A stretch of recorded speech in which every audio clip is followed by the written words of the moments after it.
look who we have here. Hi, Amy. Hi, Everybody. I've got some people here who had to be in the room because, ladies and gentlemen, Ms. Joyce DeWitt is here. Oh my goodness, that's very sweet. Wow. Ollie, just don't be that loud. I'm very old. This hurts. Don't. What Pluto did is something beautiful, which is they put out on all different social media platforms. If you had the chance to ask the wonderful Ms. Joyce DeWitt a question about Three's Company or anything, what would it be? And we took the ones I'm Pluto now. Hi. You know what I said about Pluto? May not be a planet anymore, but they sure have stars. I'll need to be paid for that. I made that up. So they asked this question to the world, and the world wrote back, and the ones that were printable were printable. Somebody. Oh, God. No. We've got an episode on right now. What episode is this, guys? This is Double Trouble. Double Trouble. And John has on a plaid shirt and here with a little hair showing. I mean, I know how much fun you had. And Oh, God, yes. through the years, and I know there were changes, changes. I've always wanted to ask you this question. I've never asked you this question. So somebody asked this question. It may be me. Team Roper or Team Furley? Not that you have to. Oh, God. Did. Slingshot to your head. Slingshot to my head, that game would absolutely come to the buzzer as a tie. I know. Absolutely. I loved working with Norman and Audra, and I adored working with Don. They were all such seasoned professionals. They were so wonderful and so marvelous and such lovely people. Norman and Audra actually were quite like a little married couple in one way. Which way? Which was, we worked in a rehearsal hall all the time, so we're all in a rehearsal hall all day long. If you're on the set, which is just tape on the floor, just like in the theater, there's no real set. There's tape on the floor to indicate where a door is, a wall is. Gotcha. So there's just this big space, and if you're not in the scene, you're sitting down, whatever. Well, if Audra or Norman weren't in the scene, they would be slipping, sneaking, tiptoeing over to the thermostat and turning it up or turning it down. One would turn it up, one would turn it down. That's my parents exactly. Well, that was Audra. That was like Normie and Audra were an old married couple. And then one day we came into the rehearsal hall and there was this, what do you call that clear see-through plastic that's really hard, like lucite or plexiglass? Anybody? Plexiglass. Plexiglass. There was this plexiglass case over the thermostat that was bolted into the wall, so it couldn't be touched. And it turned out that when they changed the temperature in our rehearsal hall, it affected the rehearsal halls on either side of us. So the people rehearsing to our right or left, the temperature was going up and they were sweating. The temperature was going down. They were freezing. Nobody understood. Oh, we thought they were sick. Yeah, but it was like, Sweaters and, oh, you're kidding. no. And then the studio finally figured out what was going on and they covered ours and bolted it to the wall so nobody could touch it. Well, that That was fake, enough. fake marriage, too. Yeah, and little Donnie Nuts, oh my God. The testimony to how brilliantly talented Don was is that he was a very gracious, soft-spoken gentleman, very unassuming. I mean, like when he first came on the show, John and I wanted to make sure he was taken care of because he was so unassuming. This brilliant legend is coming in to join our cast, and we are dumbfounded, barely able to speak to him. And he is so gracious and unassuming and kind, soft-spoken. He walks on stage, it's like somebody plugged him into an electric outlet, and he's the Energizer Bunny. Oh, my God. And that's really testament to how really talented he was. He was nothing like the characters he's so well known for in person. John adored him, and he had forever. I've been to many commencement speeches that John would give and things, and he always gave credit to Don for the nervous guy. Just amazing. And honestly, nothing, as you know, nothing like that in person. This gracious, calm, soft-spoken gentleman stepped on stage and it's like, whoa, just extraordinary. So you do not choose between those two teams. You adore them both. That makes For me, it's a tie at the buzzer. Absolutely. And I'm sure they were so much fun to work with. They were each in... There were thousands of funny moments, and I mean that we see. Mhm. Was there ever a time that something happened, and I know you're a professional, and we all. And I went on my little show. It's on a TV show. 3 years I was on Wings, and I would panic because it was like a play, and I would panic when somebody would screw up, and I would always try to be the one that's, come on guys, pull it together, pull it together. I'm such a nerd, such a weird. But there had to be a time when you cracked up at something and couldn't pull it back. Actually, there are a couple. The first one that comes to mind, and as you say, as theater actors, it is not in our makeup to break up. That is a skill that you learn, and it gets implanted in you, that you know you have to stay in the character and allow the audience to laugh and come back in. You have to hold the focus of the character. But every once in a while, and because I am a trained theater actor and had been long before doing Three's Company, that was my mode of me. I didn't break it. But every once in a while, I mean, very rarely, it's like, Come on, you had to have on that. no, but I mean, every once in a while, I would become aware of how funny what we were doing was. It's like you, as an actor, you're holding the focus of the character, that presence, and that's like 99%. 1% of you is listening to the arc of the laugh so that you allow the laugh to play on its own. Every once in a while, more of me would get over there and I would observe what we were doing and I would see how funny it was. Become one with the audience, then you're gone. You are gone. You are history. Well, and the worst one for me ever, or best for me, I don't know. It's when Terry brings home a doctor from the psych ward and we think she's brought a patient home. Right. And the wonderful Jeffrey Tambor was playing that role of the guest star. Who I know you love. I adored. We all did, working with him. He's just such a good actor and such a good guy. We were sitting on the couch.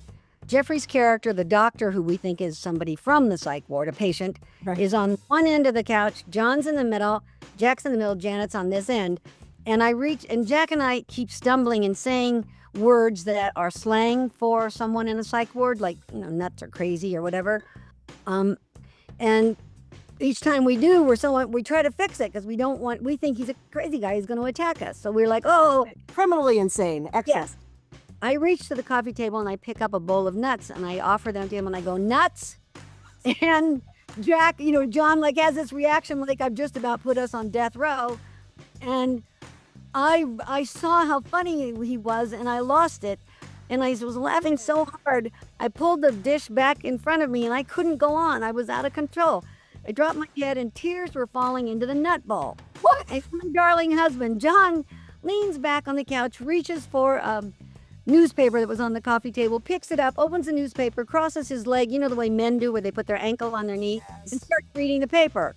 Jeffrey sees this, he reaches for a magazine on the table and starts flipping through the magazine. Like they're just waiting for you to pull your S together. Exactly. They just sit there allowing me to lose it beyond control and not be able to get back on my own.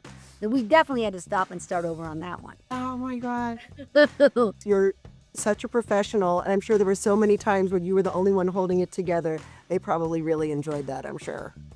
Oh, they did. But Jonathan, he's just so creative, He's so clever and creative in the moment all the time. He took this guffaw on my part, or gaff, on my part, where I'd lose it, I lost the script. You were guffawing at the... I was just dying there and made it into something wonderful for the audience. Playful, silly, and people ask me about working with John, and I always say, the part of John that wanted to make sure everyone was having a good time, that wanted to make sure everyone was taken care of, that's the part of himself that he used to create Jack Tripper. Absolutely. That's why it's so delicious, because what he's doing is so heartfelt and so delicious and so inclusive. That's kind of the legacy of that show. You hear it, I hear it, and I'm removed, but yeah. There is a responsibility in that of nurturing that and not, not letting people down when they come up to you. And I'm just saying this from what you've told me and what I've seen with John, and of course I've heard from Priscilla. People coming up and their energy is like this, and you might be having a crappy day or just a mediocre to terrible. Mediocre to terrible, struggling, grieving. Do you know what I mean? Yes. People would come up to me and just be so excited and then cry and then so excited, but I always felt there was a kind of responsibility to to let people know that that's okay, that what they got from John and from you guys was real. And they put it out there and they received the message, and that's a miracle in itself. Do you find it hard to kind of keep that going sometimes? I mean, I do. On a day where you've worked out and not showered or washed your hair afterwards, you have on your indoor sweats which have holes and spots in them. You decide, I'll just walk down to the corner market and get a tomato for tonight. One tomato? And well, I just cook for myself. I don't cook. I just make a little bit of food. Yeah, I know what you mean. Buy an already cooked chicken. I chop it up. I put it in a salad, and I call that dinner. I'll be right over. Like when you're just going along and doing your day. And a day where you don't feel either attractive or put together or anything, you're just trying to slip in and buy a tomato and slip back out. And there's someone on vacation who happens to be in your town, and there it is. Not used to seeing you there, because Now, the staff, I would go somewhere that I already know the staff. We've already done all the hellos and all that. Then is a visitor from out of town, a fan of the show. And the way I always describe it is that when people recognize you from Three's Company, it's an explosion of the heart. There's so much love there's pouring out of them that no matter what kind of day I'm having or what kind of day I feel like I'm having or look like I'm having, it is incumbent upon me to rise to the occasion, to meet them in the space that they are in as best I can. Because the people who love Three's Company and love those characters, they give that love to us whether we are worthy of it or not. They give it to us. Wow. And I always feel that it's incumbent upon me to attempt to meet them in that space that they are creating. They're giving so much love. It's like, for me, all these years after Three's Company, people often ask me now, do I feel some sense of responsibility with the others having passed over? And like I'm one of the original trio walking around still? Do I feel this sense of responsibility or weight? And I'm like, no, because it's never changed for me. Right. I have always felt that I had not a responsibility. There's a difference in feeling something is incumbent upon you or having a responsibility. Yep. Something that's incumbent upon you, you feel it is a natural and appropriate process to return. And I've always felt that the hearts of the people who love this show and love these characters matter. And that was the thing that I wanted to honor and respect. And you always have. And John has instilled that in his kids as well. I know. You walk around and somebody, and three of them are actors, and Carly's a singer and Amy's such a darling girl. She's so darling. And when people see them and they know and they talk to them about John, I mean, sometimes that's hard. Yes, it is. Might have just had a dream last night where you were with them, or But when people come up to you, it's like, oh, I feel like that's like John has this. Let's see a little part of John, and you guys put out into the world. And for them, it's like seeing an old friend that they haven't seen in years, or a relative they didn't think they maybe would get to see again. Mm-hmm. And the intimacy of it is stunning. Yeah, and it is. It is.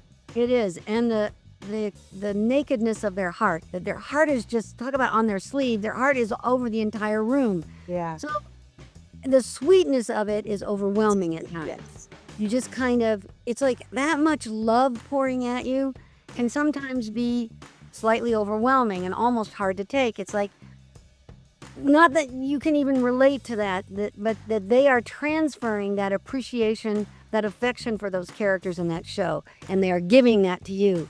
That's right. And you're just the actor who was just trying to do something silly that might make people laugh. You had no idea there would be that sort of response from people, that relationship, that intimate. I have a question for you. There's a thing here with questions from fans. Of course, we can't get to them all, but this is interesting to me. And I hear this a lot, and there is a hashtag out there, Jacket, which is Jack and Janet.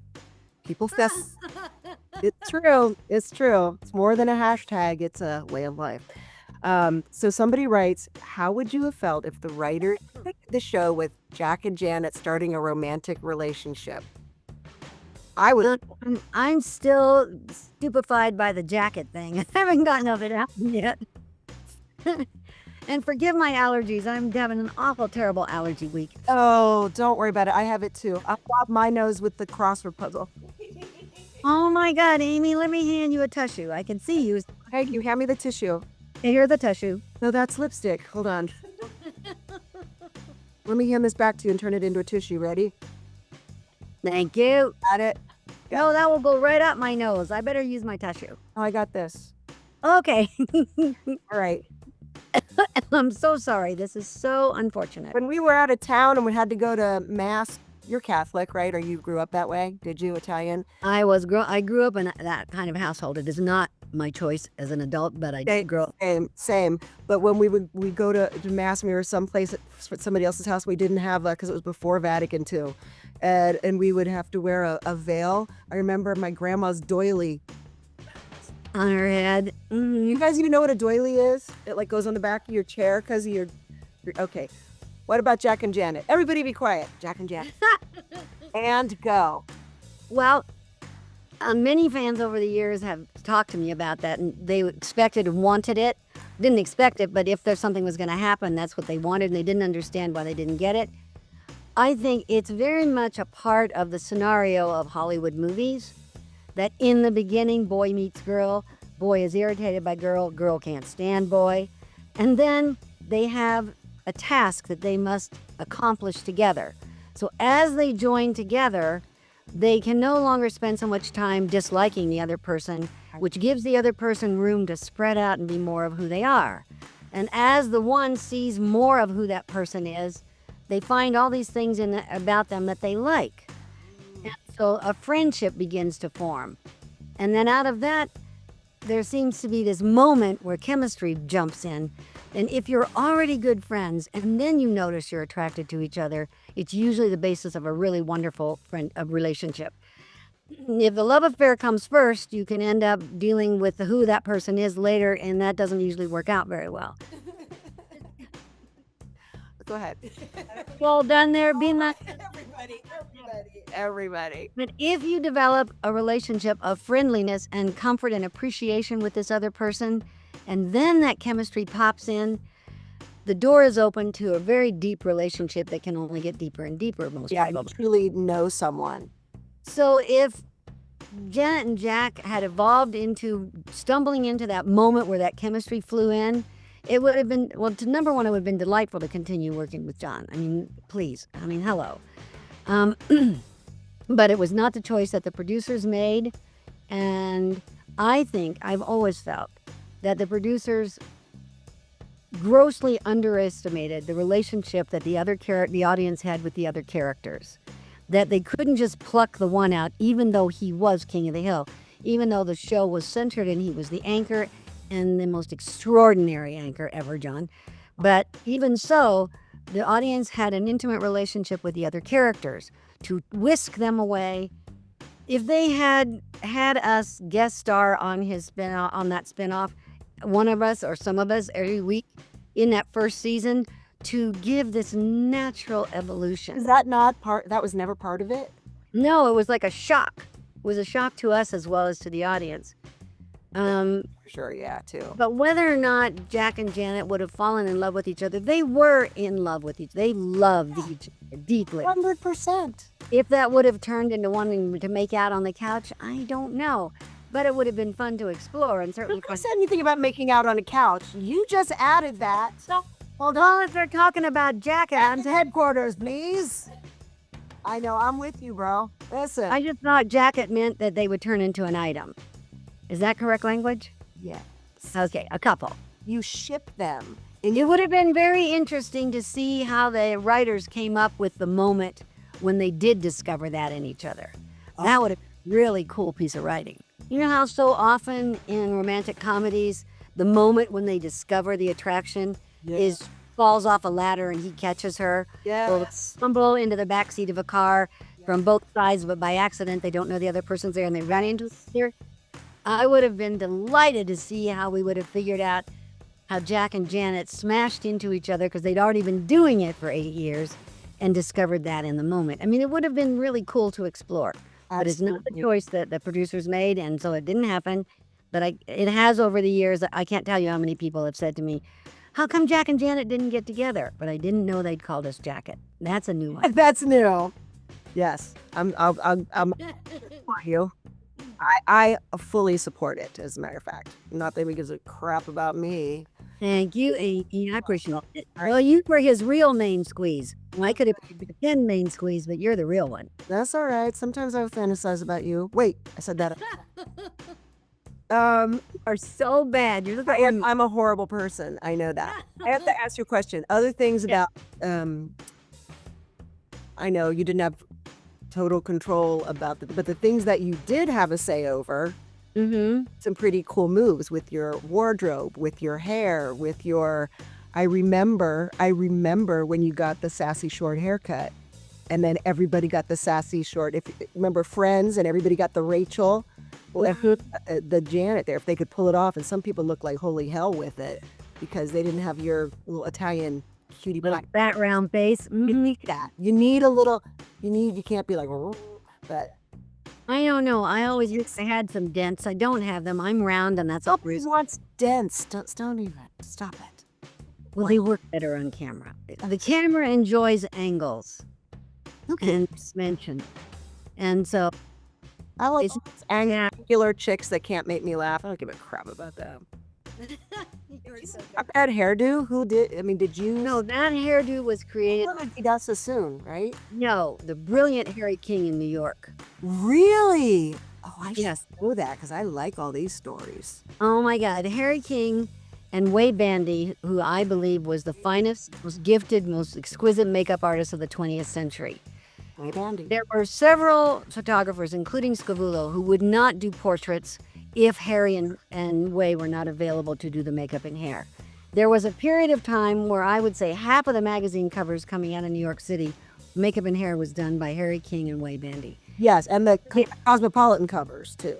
Harry was just brilliant. And when he got to begin with, I changed her hair because I felt she was an evolving human being. Yes. That just like other young people, life is changing, moods are changing, circumstances change. So I was trying to keep her in the milieu of a young person, a young woman in her 20s. Right. Moving into her 30s. But in terms of that haircut, I knew that I wanted to go short, much shorter. So it was a dramatic shift. And just before we started shooting Three's Company, this Beverly Hills hairdresser talked me into putting a body perm in my hair, and he didn't understand my hair, and it burnt and frizzed. And so the first couple of seasons of Three's Company, I was stuck with surviving this permanent, which I have stick straight hair. It was like, except we put this little flippity doodah back here, but I have stick straight hair. And I did until my hair got, and then it got some curl in it. Don't ask me why. In any event, so I was going to New York. Harry was going to do the photographer, Les Goldberg, a really talented young photographer who's gone now, passed over, gone too soon. He was shooting it, and we were arranging makeup and hair and a stylist, and then to do this photo session, and things were getting bumpy. And so Les said, just let me get the people. So he brought in Harry King, he brought in Way Bandy, he brought in Keisha Keeble as the stylist, who had been former editor, fashion editor, I think, of Vogue. She retired because she was having a baby. She wanted to be full-time mom. And so these are these incredible people from the magazine world of New York City. Right. I fly in, nervous as hell because I don't know these people, and we're going to cut my hair. So I wanted to take before pictures, like do my makeup and let's do some pictures, and we'll cut my hair and do some more. And so that in case I hated the haircut, I could like go home with something because I needed a new 8x10. So I'm talking to them, and they're like meeting this like Hollywood person. They have no idea if I'm a crazy person or decent or whatever. And I have no idea who they are. I just know they're supposed to be the best of the best, which they were. So we talk and do some before pictures, and then we'll cut my hair and do some after. They all leave the room, and I'm sitting there like, what? What did I say? And then they send Harry back in. Harry's this wonderful fellow from England. He goes, darling, we all think it's a complete waste of time to do before pictures. I'm going to cut your hair. They sent him in to be the speaker. And I was like, you know those moments where you're dumbfounded, but a decision comes out of you? That's what happened. Yeah. I was like, okay. Yeah. No mirror, no scissors and his hand, no comb, no nothing. He starts bang, bang, bang, bang, bang, bang. And a couple of minutes later, the haircut was on my head. And then Wei came in and starts painting me like a sculpture, like a Da Vinci painting. I mean, just really just amazing. And then Keisha comes in and she takes me over to the rack of clothes that she's brought for as the stylist. We had one conversation before I flew in, and she asked me, "What's your favorite thing in your wardrobe?" I said, "My overalls." And she goes, "Okay, that's all we need to talk about." I'm like, "Okay." So she takes me over and shows me this rack of clothes, and I pick the one we're gonna wear first. She puts the clothes on me. Now my face is done, my hair is transformed, and they take me out to the set, to the studio, and Les puts me in the space you're supposed to be in and starts shooting shots to set the shot, sample shots. Yeah. And in those days, it was Polaroid. Right. So he would shoot one, and then he would bend the Polaroid and edit it down to the shot that he was actually going to use. Oh, like the framing. Yes, he would frame the shot. And once he was checking the light and all of that, and then he'd frame it and show me. Well, he took the first one of those. Excuse my nose. I'm so sorry for my allergies. He took the first one, and now, I mean, all this has gone on, and I haven't seen a thing. And he takes the first one, he brings it over and shows me the Polaroid. And I started to cry, and they had to fix my makeup because I was 30 years old, and it was the first moment in my life I knew I could be beautiful. I had no idea. Now you got me. Ever since then, it's been my fantasy that every woman should have the opportunity to be makeup and haired by a brilliant person. Yeah. That anyone can be beautiful if you have the right makeup and hair people, and certainly then a fabulous stylist. I have to hold on. Questions are coming in as we speak. Somebody wrote this. I'm a 23-year-old Brit. I won't do the accent, but I can. I discovered Three's Company fairly recently. Where have you been? Are you surprised by how many people the show reaches and is still reaching to this day? Like how many it reached all around the world? I know a secret of yours. I know you love BritBox. You know what? You love BritBox. I do. You bleeped out there for a second. Yeah. I do. My TV is, I would say 75% of the time, if my TV's on, it's on BritBox. Yeah. So it's nice to talk to a Brit. Thank you so much. I kind of forgot the question. I'm sorry. Question is it surprising to you that people all around the world, like people would come up to John, we'd be anywhere in the world, and they knew who he was? It is bizarre when you're out of the country to have that happen. I mean, it's unexpected when it happens here, but when you're traveling abroad, it's extremely surprising. I just think the show translated in all of the ways beautifully everywhere. And people learned English watching it, that's for sure. I know many people have told me that they came to this country not speaking English, and they learned to speak English by watching the show because the show was so physical. They knew what we were saying by what we were doing. And that, as you say, translates across language barriers and whatever. In terms of England and Three's Company, I'm not terribly surprised that this young fellow, I think it was a young man, wasn't it? You don't know. I'm a 23-year-old Brit. Let's not assume. Oh, there's 23-year-old Brit that he did not see it when it was in earlier times. Because the company is based on a very successful British show called Man About the House. Yeah. And our producers, the Taffner Company, DLT, bought the rights to that successful British series to bring it to America and make an American version. So Three's Company never aired in England because it was so similar to the one that had been so wonderfully successful for them. So Three's Company doesn't particularly have an audience in Britain, but Us now. well, maybe it will, or maybe Pluto, hold on, let me thank you. Thank you, Pluto. Everybody can watch anything, anytime, anywhere. And so it's such a democratic process in the world now. It's like, well, I don't get channel so-and-so. Remember when it was 3 channels and UHF?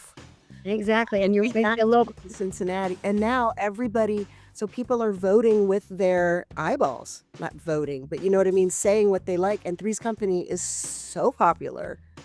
It always has been, but that people can just indulge in it. They know right where it is. And when they need a dose of it, they can get it. Fantastic. And I think in the complicated times that we live in, the sort of unstable, complicated times, that something that you can depend on that will lift your spirits, that will open your heart, that give you a good giggle, is something that one would return to. And it's what people tell me all the time. And then often I'm asked why I think it's endured so many, many years. I mean, we started this show 50 years ago. I am 76 years old. I had to think for that. But Gorgeous. hopefully, Stop it. I can say whatever I want. kind of. You're absolutely beautiful. I've been up close and personal with you. I've snuggled up to you. I've sat between you and your sister and got it from both sides. You're absolutely beautiful, honey. Amy, thank you. But I did this show in my late 20s, early 30s. Okay. And that's 50 years ago. And people will often say, why do you think it stuck around so long? Why do you think people still like it? And I'll always say, I think there are two primary reasons for that. One is that those characters loved each other so much that it was this little family that were struggling through whatever stupidness they were struggling through, there for each other, supporting each other, trying to get each other to focus where they needed to be focused. It was a wonderful version of family. And the other reason I think is because we shot it live. Nobody shot the way we did at the time we were shooting the show. We shot that show as close to a one-act play, nonstop as possible. Like, of course, Quick changes. we did. That's crazy. Rarely. It's like theater. Exactly. That's how we worked. We would rehearse the play in the rehearsal hall. We would get it ready, add all the physical stuff. Then we would go into the studio and be on the set. Finally, we actually had doors and whatever. All that swinging door stuff, we created that and made it up without a door, with a piece of tape on the floor that indicated there was a swinging door here. And we work with the crew so that they could hear and see and shoot what we were doing. And then Friday nights, we would do a show at 5:30 with one audience. Yeah. Then we'd have cuts and changes and do another show at 8 o'clock, another performance at 8 o'clock for a different audience to make sure we'd covered everything live with the people there. And I think that's the strength of the show has so much to do with that. We were out there playing as hard and as fast as we could, just because we were willing to do any stupid thing if we thought it would get a laugh. But that was all prepared. It was all prepared before curtain went up. The play was set, and we knew what we were going to do. We just had to now let the last member of the cast in, which is the audience. Oh. We just had to let them in, and they never left enough spread in the 5:30 show. Spread is what they call the amount of time they think there'll be laughter. Right. So when you do a TV show, it's timed down to like a 30-minute show. I don't know how many commercials are in it, but let's say it's a 25-minute, 32-second piece. Yeah. And the rest is going to be, and you have to submit this play in 25 minutes, 32 seconds. Right. So we would do the first show, and they never left enough spread, enough room for laughter.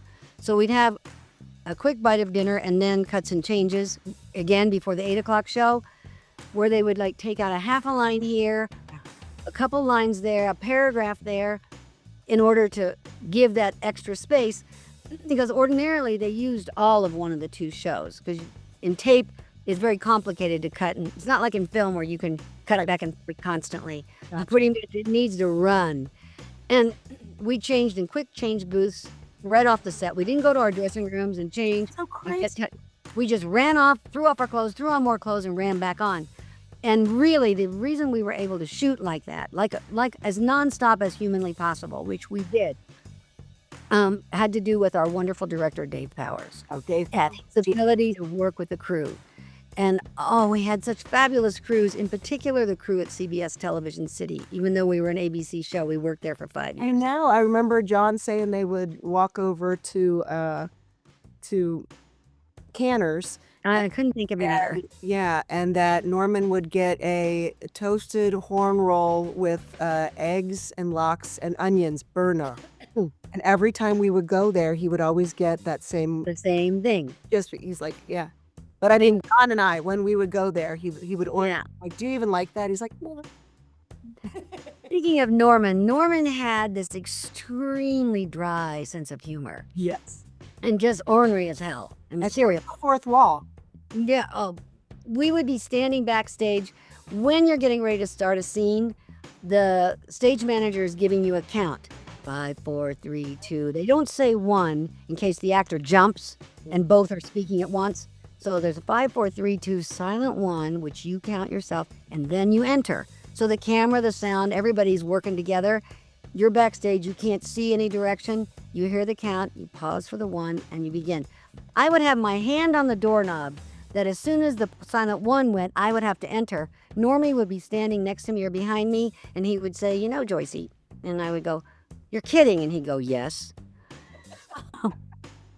If I told you he caught me like that 100 times, that's an understatement. He was starting, anyway, like I would say, like he was going to, oh, So deadpan, like there was no humor in this. There was not a setup. And every time I go, "You're kidding," and he'd go, "Yes." And then I'd have to go on. He was ornery, and he knew you could handle it. He wanted somebody that would also knew it would work. He also knew it would work. He knew you loved it. I was a good foil or whatever. Absolutely. Yeah. So, Boy, but he was adorable.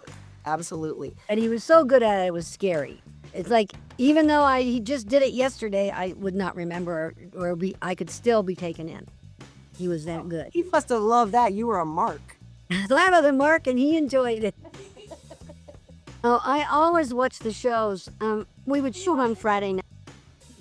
I watched it the first time it aired on Tuesday nights at 9 o'clock. I always wanted to watch it, having lived through the day that my fellow Americans had lived through. I wanted to have gone through what the audience in this country had gone through the first time they saw it.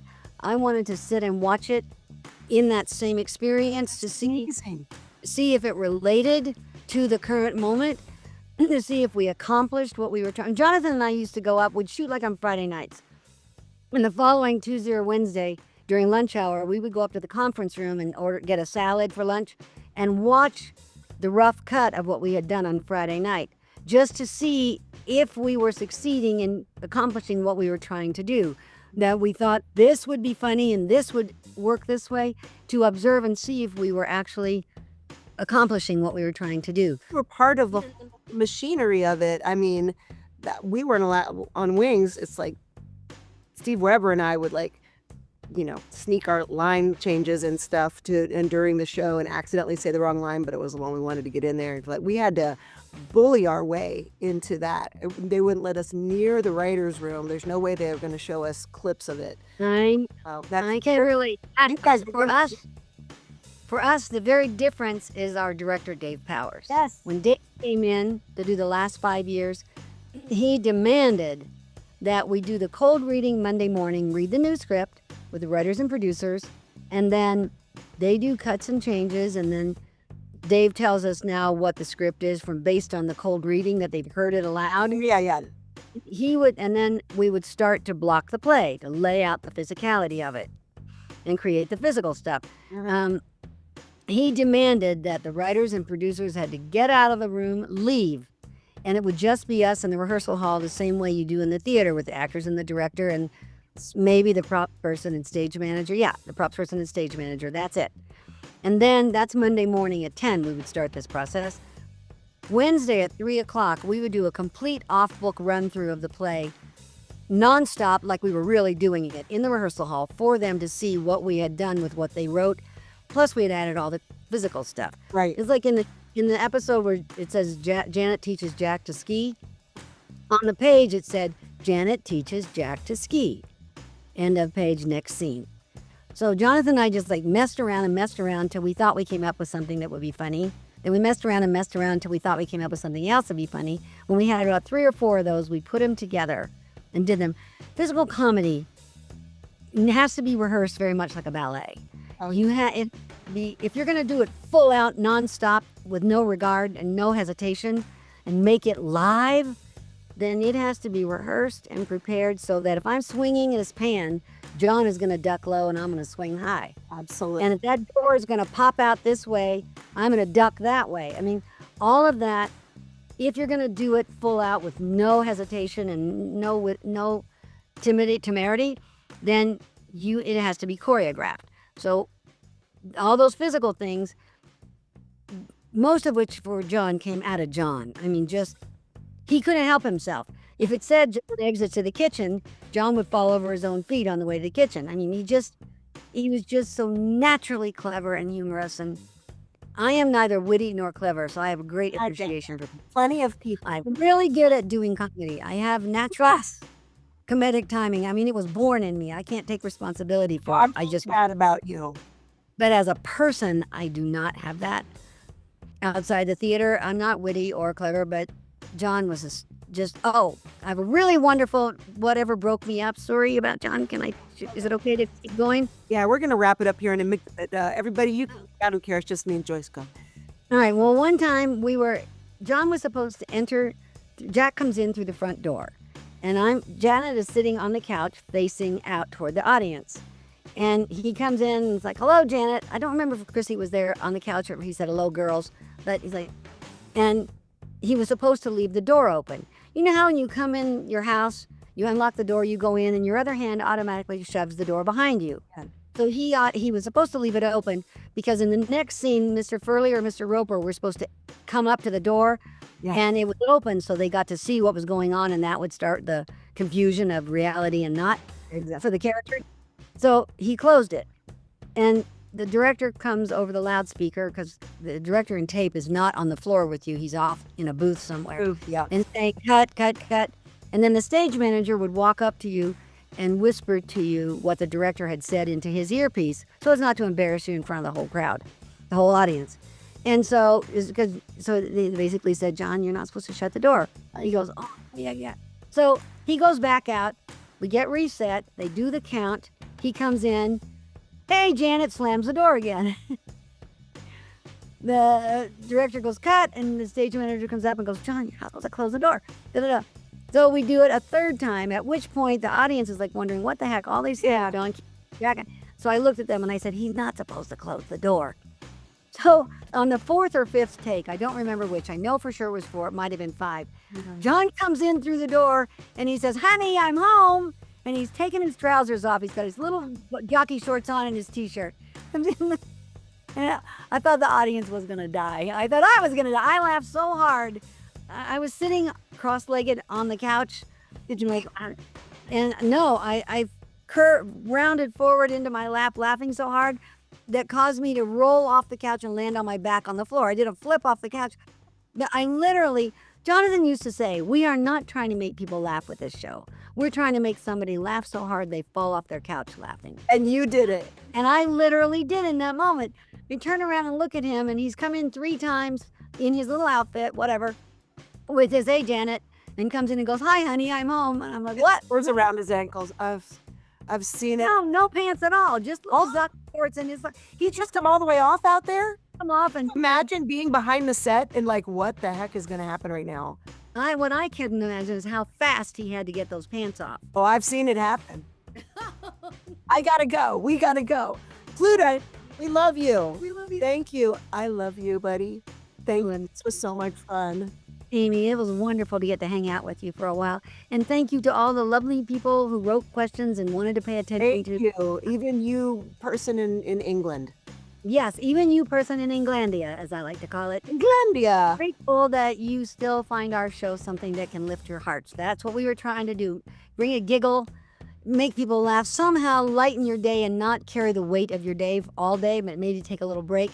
Three's Company was trying to do that, and I'm grateful that it seems to still be doing that. Look at that. And hopefully, Joyce and I have done that for you today. Thank you. Oh, honey, I hope we haven't said anything we shouldn't have said. Don't be crap anymore. Come after us. We've been crap.